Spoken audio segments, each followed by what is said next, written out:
This channel does not promote any violent, harmful, or illegal activities. All content provided by this channel is meant for an educational purpose only.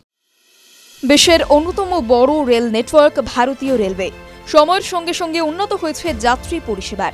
তবে বিগত কয়েক বছরে একের পর এক rail দুর্ঘটনা যাত্রীদের সুরক্ষাকে প্রশ্নের মুখে ফেলে দিয়েছে। এবার রেল দুর্ঘটনা রুখতে আরও উদ্যোগী সরকার।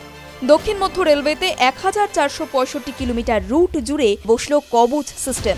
রেল দুর্ঘটনা রুখতেই সম্পূর্ণ দেশীয় প্রযুক্তিতে তৈরি হয়েছে অটোমেটিক ট্রেন প্রোটেকশন সিস্টেম কবচ। এবার দক্ষিণ মধ্য রেলওয়ের 1465 কিলোমিটার রুট জুড়ে কবচ সিস্টেম বসানো হলো। আত্মনির্ভর ভারতের পথে আরও এক ধাপ এগোলো রেলওয়ে। কি কাজ করবে কবচ system? Research design and standards অর্গানাইজেশনের তৈরি কবচ সিস্টেম তৈরি করা হয়েছে ট্রেনের সুরক্ষার জন্য। 2014-15 সালে পাইলট প্রকল্প হিসেবে এই সুরক্ষা সিস্টেম চালু করা হয়েছিল। ট্রেনের রিয়েল টাইম মুভমেন্ট ট্র্যাক করে কবচ সিস্টেম। লেভেল ক্রসিংয়ে থাকবে অটো হুইসলিং। যদি দুটি ট্রেন মুখোমুখি চলে আসে এবং লোকো পাইলট ব্রেক কষতে ব্যর্থ হন, তাহলে এই কবচ সিস্টেম আপনা আপনি ব্রেক কষবে। বিপদ বুঝলেই এমার্জেন্সি SOS ফাংশনের মাধ্যমে সতর্ক বার্তাও পাঠানো যাবে। দক্ষিণ মধ্য রেলওয়ের 144টি লোকোমোটিভে এই কবচ সিস্টেম বসানো হয়েছে। জানা গিয়েছে কবচ 4.0 স্বীকৃতি পাওয়ার অপেক্ষায় রয়েছে।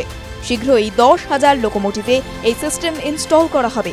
এতে ট্রেনের সুরক্ষা আরও বৃদ্ধি পাবে। ইতিমধ্যেই কবচ সিস্টেমের লেটেস্ট ভার্সন সনদগড় বিকারাবাদ সেকশনের 63 কিলোমিটার রুটে বসানো হয়েছে। TV9 Bangla digital.